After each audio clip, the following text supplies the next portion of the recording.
Friends, MPSC royal officer या आपल्या YouTube चॅनलवरती आपलं स्वागत आहे. आज आपण बघणार आहोत भारतीय बँक व्यवसाय. मग व्यापारी बँका हा टॉपिक आपण 2 पार्टमध्ये बघणार आहोत. आज त्यातला आपण पार्ट 1 बघणार आहोत. त्याचबरोबर कोणत्या पॉईंट्सवरती आयोगाने क्वेश्चन्स विचारले होते कंबाईनला ते सुद्धा आपण बघणार आहोत. आणि कोणते क्वेश्चन्स विचारले होते ते आपण ग्रुपवरती घेणार आहोत. जर का ह्या नोट्स तुम्हाला हव्या असतील तर मी खाली टेलिग्राम चॅनलची लिंक तुम्हाला देते, त्यावरून तुम्ही चॅनल जॉईन करू शकता. तर ज्या बँकांचे राष्ट्रीयकरण झालं आहे 14 बँकांचं आणि नंतर 6 बँकांचं, तर त्या बँका कशा लक्षात ठेवायच्या यासाठी आपण एक ट्रिकसुद्धा ह्या लेक्चरमध्ये बघणार आहोत.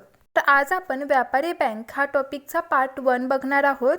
या टॉपिकवरती आयोगाने कोणत्या मुद्द्यावरती प्रश्न विचारले होते ते सुद्धा आपण बघणार आहोत. तर वित्त म्हणजे काय, तर एखाद्याला आपण कर्जाने पैसे देतो किंवा एखाद्याकडून आपण जो कर्जाने पैसे घेतो त्याला वित्त असे म्हणतात.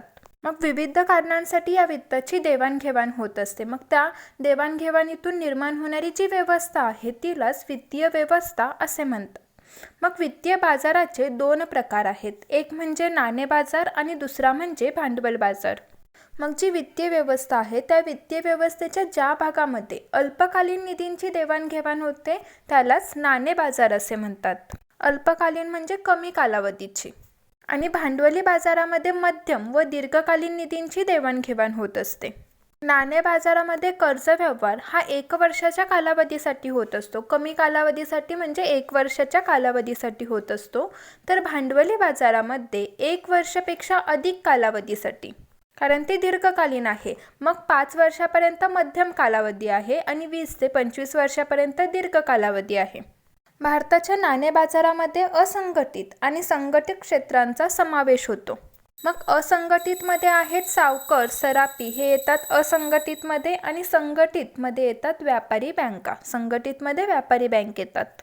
आणि भांडवली बाजारामध्ये व्यापारी बँक, विमा कंपन्या, विकास वित्तीय संस्था, विमा कंपन्या, मर्चंट बँक आणि म्युच्युअल फंड्स इत्यादी संस्था ह्या येत असतात. पण आता बघू बँक व्यवसायाची प्रगती कशी होत गेली. मग स्वातंत्र्यपूर्व प्रगती बघू.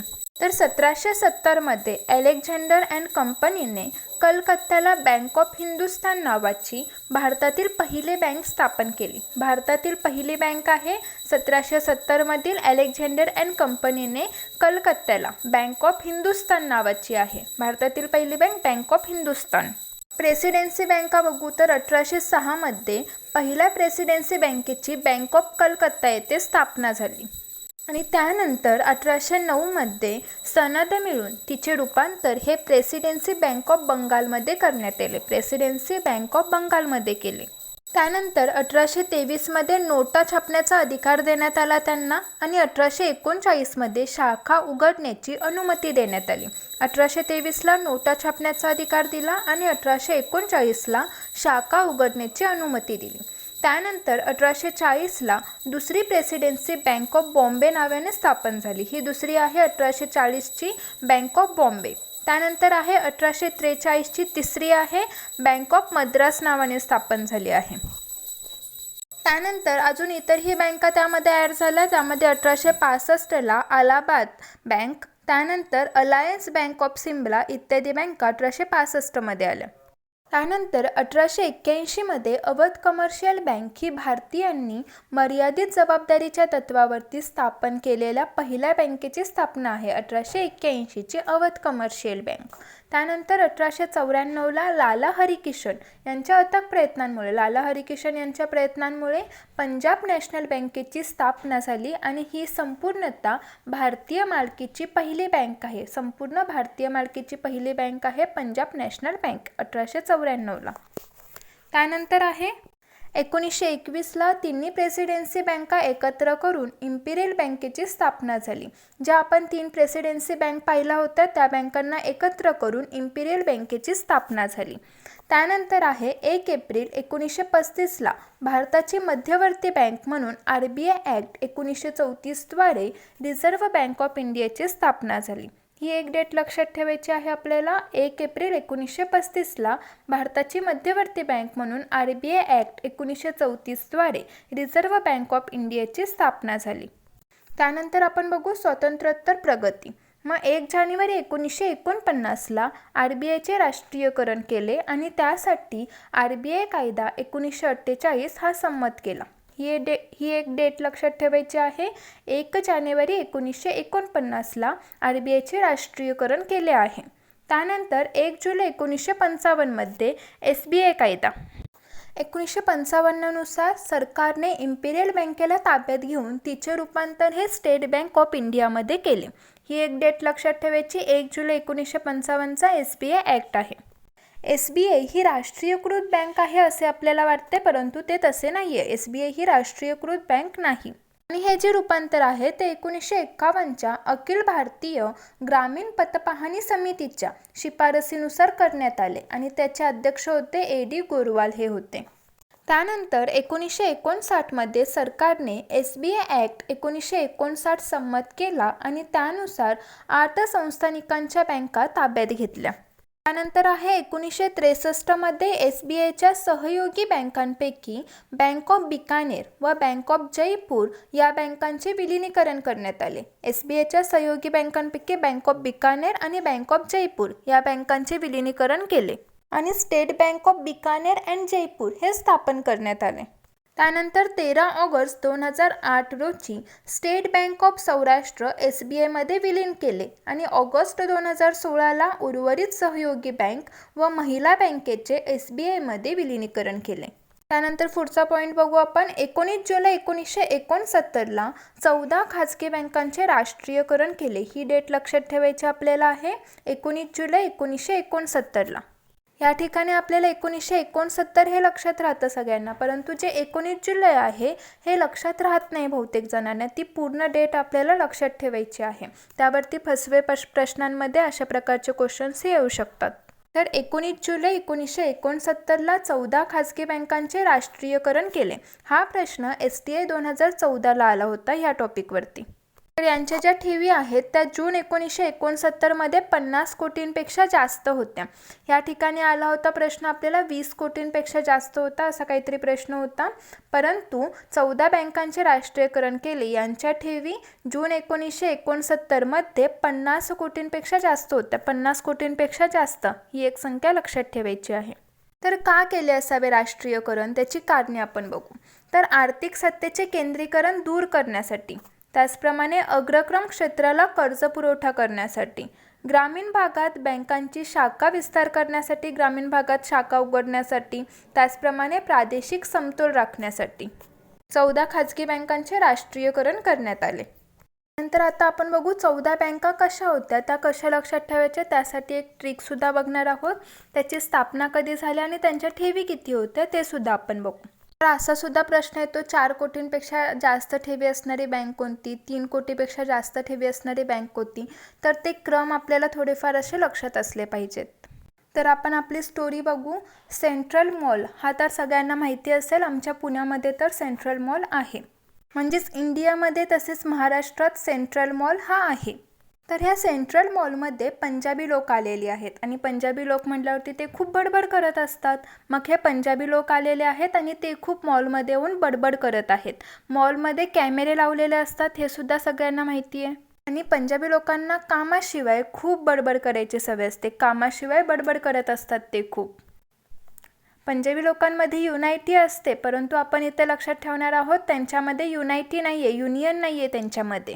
आणि ते लोक एका शॉपमध्ये जाऊन वस्तू मागत आहेत, बोलत आहेत दे ना मला ती वस्तू दे ना म्हणून ते बोलत आहेत. परंतु दुसरा माणूस बोलत आहे नको ती वस्तू घेऊ नको, कारण ती खूप सडलेली आहे आणि ती खूप बाद वस्तू आहे, सडलेली आहे आणि बाद वस्तू आहे. मग यावरून आपण बघू सेंट्रल मॉलवरून सेंट्रल बँक ऑफ इंडिया 1911मध्ये स्थापना झाली आहे आणि त्याचे ठेवी आहेत 433 कोटी. म्हणजे 4 कोटींपेक्षा जास्त ठेवी असणारी ही एकच बँक आहे, central bank of India. Central mall हा इंडियामध्ये आहे, म्हणजेच त्याच्यावरून लक्षात ठेवायचं इंडियावरून बँक ऑफ इंडिया आणि इंडियन बँक हे 2 नाव लक्षात ठेवायचे.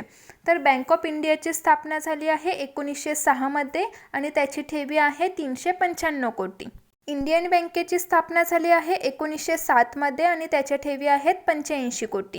मग सेंट्रल मॉल हा इंडिया तसेच महाराष्ट्रामध्ये आहे. मग महाराष्ट्रावरून बँक ऑफ महाराष्ट्र हे लक्षात ठेवायचं. मग बँक ऑफ महाराष्ट्र स्थापना 1935ला आणि त्याची ठेवी आहे 73 कोटी. त्यानंतर आपण पाहिलं तिथे पंजाबी लोक आलेले आहेत. मग पंजाबीवरून पंजाब नॅशनल बँक लक्षात ठेवायचं आहे. त्याची स्थापना झाली 1894मध्ये आणि त्याची ठेवी आहे 356 कोटी. आणि आपण बघितलं की ते खूप बडबड करत आहेत. पंजाबी लोक खूप बडबड करत आहेत. बडबडवरून बँक ऑफ बडोदा, बडोदा बडबड असं लक्षात ठेवायचं आहे. Bank of Baroda. मग बँक ऑफ बडोदाची स्थापना आहे 1908मध्ये आणि त्याची ठेवी आहे 314 कोटी. त्यानंतर आपण पाहिलं की कामाशिवाय खूप बडबड करत आहे. काही काम नसतानाही उगाचच ते कामाशिवाय खूप बडबड करत आहे. मग कामाशिवायवरून कमर्शियल लक्षात ठेवायचं आहे. म्हणून युनायटेड कमर्शियल बँक ही 1943ची आहे आणि त्याची ठेवी आहे 241 कोटी. त्यानंतर आपण पाहिलं होतं की मॉलमध्ये कॅमेरे लावले आहेत. मग कॅमेरेवरून कॅनरा बँक हे लक्षात ठेवायचं आहे. कॅनरा बँक मग याची स्थापना आहे 1906ची आणि त्याची ठेवी आहे 146 कोटी. आपण पाहिलं होतं की त्यांच्यामध्ये युनायटी नाही आहे, युनियन नाही आहे त्यांच्यामध्ये. म्हणून युनायटेड बँक ऑफ इंडिया, युनायटीवरून युनायटेड बँक ऑफ इंडिया 1950ला स्थापना झाली आणि त्याची ठेवी आहे 144 कोटी. आणि युनियनवरून युनियन बँक ऑफ इंडिया आहे. त्याची स्थापना झाली आहे 1919ला. त्याची ठेवी आहे 115 कोटी. ते लोक काय करत आहेत? वस्तू मागत आहेत. काय बोलून मागत आहेत? देना, मला ती वस्तू देना. देनावरून देना बँक येते 1938ची. त्याची ठेवी आहे 122 कोटी. परंतु ती वस्तू काय आहे? बाद आहे आणि सडलेली आहे. ती वस्तू बाद झालेली आहे आणि सडलेली आहे. मग बादवरून अलाहाबाद बँक येते. ती बँकेची स्थापना आहे 1865ची आणि ठेवी आहे 113 कोटी. सडलेली आहे वरून सिंडिकेट बँक येते 1925ची आणि त्याची ठेवी आहे 112 कोटी. पंजाबी लोक हे खूप ओव्हर ॲक्टिंग करत आहेत. ओव्हर ॲक्टिंगवरून इंडियन ओव्हरसीज बँक येते आणि त्याची स्थापना झाली आहे 1836मध्ये आणि त्याची ठेवी आहे 93 कोटी. तर इथं मी वरती त्याची ट्रिकसुद्धा लिहिलेली आहे पेन्सिलने, ती तुम्ही बघू शकता नंतर. मग यामध्ये 4 कोटीपेक्षा जास्त ठेवी असणारी एकच बँक आहे सेंट्रल बँक ऑफ इंडिया. त्यानंतर 3 कोटीपेक्षा जास्त ठेवी आहेत bank of India, Punjab national bank आणि बँक ऑफ बडोदा. त्यानंतर आहे 2 कोटीपेक्षा जास्त ठेवी असणारी आहे युनायटेड कमर्शियल बँक. मग आपल्याला हे लक्षात ठेवायचं आहे यामध्ये 14 बँका कोणत्या कोणत्या होत्या ज्यांचे 1969मध्ये राष्ट्रीयकरण झालं आहे. मग त्यांची स्थापना आणि त्यामध्ये किती ठेवी ठेवल्या होत्या त्याचा एक छोटासा क्रम, म्हणजे 4 कोटींपेक्षा जास्त ठेवी असणाऱ्या बँका कोणत्या, 3 कोटींपेक्षा जास्त ठेवी असणाऱ्या बँका कोणत्या, हे एवढं आपल्याला बघायचं आहे. आता आपण बघू ज्या 6 बँकांचे राष्ट्रीयकरण झालं आहे नंतर 1980मध्ये. 15 एप्रिल 1980ला 6 बँकांचे राष्ट्रीयकरण झाले. त्यांच्या ज्या ठेवी होत्या त्या 14 मार्च 1980ला 200 कोटींपेक्षा अधिक होत्या. 6 बँकांचे राष्ट्रीयकरण झालं आहे, त्यांच्या ठेवी 200 कोटीपेक्षा अधिक होत्या. हा पॉईंटसुद्धा आपल्याला लक्षात ठेवायचा आहे. तर ह्या बँका लक्षात कशा ठेवायच्या यासाठी सुद्धा आपण एक ट्रिक्स बघणार आहोत. तर एक आंधळा विजय असतो. मग त्या आंधळ्या विजयने कॉमर्समधून शिक्षण घेतलेलं आहे. आता बँकेत नोकरी करायची म्हटल्यावरती कॉमर्समधून शिक्षण घ्यावे लागते हे सगळ्यांना माहिती आहे. म्हणून आंधळ्या विजयने कॉमर्समधून शिक्षण घेतलं आहे व त्याला कॉर्पोरेशनच्या नवीन बँकेमध्ये जॉब करायचा आहे. कॉर्पोरेशनच्या नवीन बँकेत त्याला जॉब करायचा आहे. मग आंधळ्या विजयने, आंधळ्यावरून आंध्र बँक ही लक्षात येते, आंध्र बँक आंधळ्यावरून. त्यानंतर विजयने म्हटल्यावरती विजया बँक आपल्याला लक्षात येते. त्याने कॉमर्समधून शिक्षण घेतलं आहे म्हणून oriental bank of commerce he bank येते. त्याला कॉर्पोरेशनच्या नवीन बँकेत जॉब करायचा आहे. मग कॉर्पोरेशनवरून कॉर्पोरेशन बँक येते आणि त्यानंतर त्याला नवीन बँकेत जॉब करायचा आहे. मग नवीन बँकवरून न्यू बँक ऑफ इंडिया येते. जॉब करायचा आहे. मग जॉबवरून पंजाब, जॉब असं लक्षात ठेवायचं. मग पंजाब अँड सिंध बँक येते. तर 6 बँका कोणत्या होत्या हे सुद्धा आपल्याला लक्षात असलं पाहिजे. त्यासाठी मी इथं खाली ट्रिक्स लिहून दिलेल्या आहे तुम्हाला. 4 सप्टेंबर 1993ला तोट्यात चाललेल्या न्यू बँक ऑफ इंडियाचे विलिनीकरण हे पंजाब नॅशनल बँकेत करण्यात आलं होतं. आता आपण बघू व्यापारी बँकांची कार्य काय आहेत. प्राथमिक कार्य आणि द्वितीय कार्य कोणती कोणती आहेत हे सुद्धा आपल्याला लक्षात असलं पाहिजे की त्यांची प्राथमिक कार्य कोणती आहेत आणि द्वितीय कार्य कोणती आहे, यावरती सुद्धा क्वेश्चन येतो. तर प्राथमिक मूलभूत कार्य आहेत. पहिला आहे ठेवी स्वीकारणे, दुसरा आहे कर्ज व अग्रिमे देणे आणि तिसरा आहे पतनिर्मिती करणे. यावरती 2019ला कंबाईनला क्वेश्चन आला होता. ते क्वेश्चन कोणते होते ते आज आपण संध्याकाळी आपल्या टेलिग्राम चॅनलवरती ते क्वेश्चन आपण टाकणार आहोत. तर पहिला आहे ठेवी स्वीकारणे. तर चालू आणि बचत खात्यामधल्या ज्या ठेवी आहेत ते जर का ठेवीदारांनी परत मागितले तर मागता क्षणी बँकेला ती ठेवी परत करायची असतात. त्यांचे जे पैसे घेतलेले असतात ते त्यांना परत करणे गरजेचे असते. त्यामुळे त्यांना बोलतात मागणी ठेवी. आणि जी मुदत ठेवी आहे, आवर्ती ठेवी आहे, इत्यादींचे पैसे ठराविक मुदतीनंतर द्यायचे असतात. त्यांनी एक मुदत दिलेली असते की या मुदतीपर्यंत आम्ही पैसे ठेवतोय, मग ती मुदत झाल्यानंतर त्यांना पैसे द्यायचे असतात. त्यामुळे त्यांना बोलतात मुदत ठेवी. त्यानंतर दुसरं कार्य आहे कर्ज व अग्रिमे देणे. मग जे 1 वर्षापेक्षा कमी कालावधीचे कर्ज असतात त्या कर्जांना अग्रिमे असे म्हणतात. 1 वर्षापेक्षा कमी कालावधीच्या कर्जांना अग्रिमे असे म्हणतात. आणि 1 वर्षापेक्षा अधिक कालावधीच्या कर्जांना कर्ज असे म्हणतात. 1 वर्षापेक्षा कमी असेल तर अग्रिमे आणि 1 वर्षापेक्षा जास्त असेल तर कर्ज म्हणतात. व्यापारी बँक कोणत्या प्रकारे कर्ज देतात तर रोख कर्ज, तारण मूल्यधारित कर्ज, अधिकर्ष सवलत आणि हुंड्याची वटवणी या प्रकारे कर्ज व अग्रिमे या देत असतात व्यापारी बँका. मग वेगवेगळ्या बँकांच्या कर्जदरातील जो फरक आहे तो कमी करण्याच्या दृष्टीने रिझर्व्ह बँकेने प्राईम लेंडिंग रेट म्हणजे PLRचे धोरण जाहीर केलं होतं. त्याच्या जागी जुलै 2010 पासून भारतीय बँकांवरती बेस रेटचे बंधन टाकण्यात आले. बेस रेटवरती 2019ला कंबाईनमध्ये क्वेश्चन आला होता. तो क्वेश्चनसुद्धा आपण घेणार आहोत संध्याकाळी. मग याची सुरुवात झाली आहे 1 जुलै 2010 पासून. त्यांचे कोणते कोणते आधार होते त्यावरती क्वेश्चन आला होता 2019ला. तर पहिला आहे निधीवरील सरासरी खर्च, दुसरा आहे किमान परतावा दर, तिसरा आहे हाताळणी कर्ज, चौथा आहे रोकता प्रमाण ठेवण्यासाठी येणारा खर्च आणि प्रत्येक बँकेने हा जो दर आहे तो स्वतःच्या मर्जीने ठरवून जाहीर करायचा असतो. त्यानंतर बघू आपण marginal cost of funds base lending rate म्हणजे MCLR. तर 1 एप्रिल 2016 पासून पायाभूत दराऐवजी बेस रेटऐवजी MCLR पद्धत लागू करण्यात आली 1 एप्रिल 2016 पासून. आणि ह्याचे आधार आहेत निधीवरील सीमांत खर्च, हाताळणी खर्च, हप्त्याचा कालावधी, रोकता प्रमाण ठेवण्यासाठी येणारा खर्च हे याचे आधार आहेत. त्यानंतर व्यापारी बँकांच्या प्राथमिक कार्यामधलं तिसरं कार्य आहे पतनिर्मिती करणे. पतनिर्मिती करणे हे कार्य आहे प्राथमिक, पतपत्र देणे हे नाही. हा फरक लक्षात घ्यायचा आहे. मग बँका या ठेवी स्वीकारणे आणि कर्ज देणे याद्वारे पतपैसा हे निर्माण करत असतात.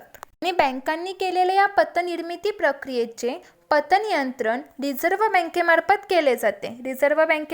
केले जाते नियंत्रण. त्यानंतर आपण बघू दुय्यम व अनुषंगिक कार्य कोणते आहेत. तर याचे वर्गीकरण प्रातिनिधिक कार्य आणि सर्वसाधारण सेवा कार्य अशा 2 गटांमध्ये केलं आहे. मग आदेशानुसार आणि ग्राहकांच्या सूचनानुसार केल्या जाणाऱ्या कार्यांना आदेशानुसार आणि ग्राहक जसं सूचना देतील त्यानुसार केल्या जाणाऱ्या कार्यांना प्रातिनिधिक कार्य असे म्हणतात. तर ग्राहक आणि ग्राहकेतर व्यक्तींसाठी केलेल्या कार्यांना सर्वसाधारण सेवा कार्य असे म्हणतात. सेवा देतात ते म्हणून सेवा कार्य असे म्हणतात. मग याचं उदाहरण बघू. पैशाची पाठवणी करणे म्हणजे पतपत्र देणे आणि ग्राहकांसाठी विश्वस्त. आता आपण बघू अनुसूचित आणि बिगर अनुसूचित बँका. तर बिगर अनुसूचित बँकांवरती 2019ला क्वेश्चन आला होता. तर आपल्याला माहिती असलं पाहिजे अनुसूचित बँका आणि बिगर अनुसूचित बँका कोणत्या आहेत, त्यामध्ये काय फरक आहे. जर का बिगर अनुसूचित बँकांवरती 2019ला क्वेश्चन आला होता तर ह्यावेळेस अनुसूचित बँकांवरती हा येऊ शकतो, म्हणून आपल्याला ते माहिती पाहिजे. RBI ॲक्ट 1934 नुसार या कायद्यान्वये व्यापारी बँकांचे हे वर्गीकरण करण्यात आलं आहे अनुसूचित आणि बिगर अनुसूचित बँका. मग त्यातलं पहिलं आपण बघू अनुसूचित बँका. तर ज्या बँकांचा समावेश हा RBI ॲक्ट 1934च्या दुसऱ्या अनुसूचीमध्ये करण्यात आला आहे त्यांना अनुसूचित बँका असे म्हणतात. ही लाईन लक्षातच ठेवायची. RBI ॲक्ट 1934च्या दुसऱ्या हा शब्द लक्षात ठेवायचा. दुसऱ्या अनुसूचीमध्ये करण्यात आला त्यांना अनुसूचित बँका म्हणतात. आणि त्याचे निकष आहेत त्या बँकांचे भागभांडवल व राखीव निधी हे 5 लाख रुपयापेक्षा कमी नसले पाहिजे. भागभांडवल आणि राखीव निधी 5 लाखापेक्षा कमी नसावे. ठेवीदारांच्या हितासाठी त्यांनी काम करावे. त्याच्यावरती बंधने आहेत काही, तर CRR आणि SLRचे बंधन आहे आणि याचा जो अहवाल आहे तो आठवड्याच्या दर शुक्रवारी RBIकडे पाठवणे. दर शुक्रवारी अहवाल RBIकडे पाठवावा लागतो. तर अनुसूचित बँका कोणत्या आहेत? SBI आणि तिच्या सहयोगी बँका, परकीय बँका, राष्ट्रीयकृत बँका, भारतीय खाजगी अनुसूचित बँका, प्रादेशिक ग्रामीण बँक आणि राज्य सहकारी बँक या अनुसूचित बँका आहेत. तर गैर अनुसूचित बँका आपण बघू, तर ज्या बँकांचा समावेश RBI ॲक्ट 1934च्या दुसऱ्या अनुसूचीमध्ये करण्यात आला नाही त्यामुळे त्यांना गैर अनुसूचित बँका असे म्हणतात. हा प्रश्न 2019ला आला होता की RBI ॲक्ट 1934च्या -- अनुसूचींमध्ये करण्यात आला नाही त्यांना गैर अनुसूचित बँका असे म्हणतात.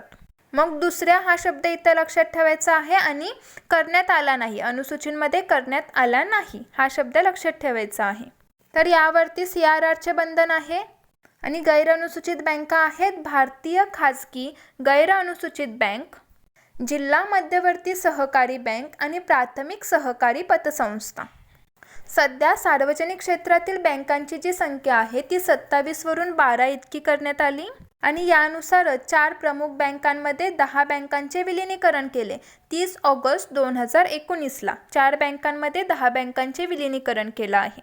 मग पंजाब नॅशनल बँकमध्ये ओरिएंटल युनायटेड बँकचे विलिनीकरण केले, कॅनरा बँकमध्ये सिंडिकेट बँकेचे विलिनीकरण केले आणि युनियन बँकेमध्ये आंध्र बँक व कॉर्पोरेशन बँकेचे विलिनीकरण केले. त्याचबरोबर इंडियन बँकेमध्ये अलाहाबाद बँक यांचे विलिनीकरण केले.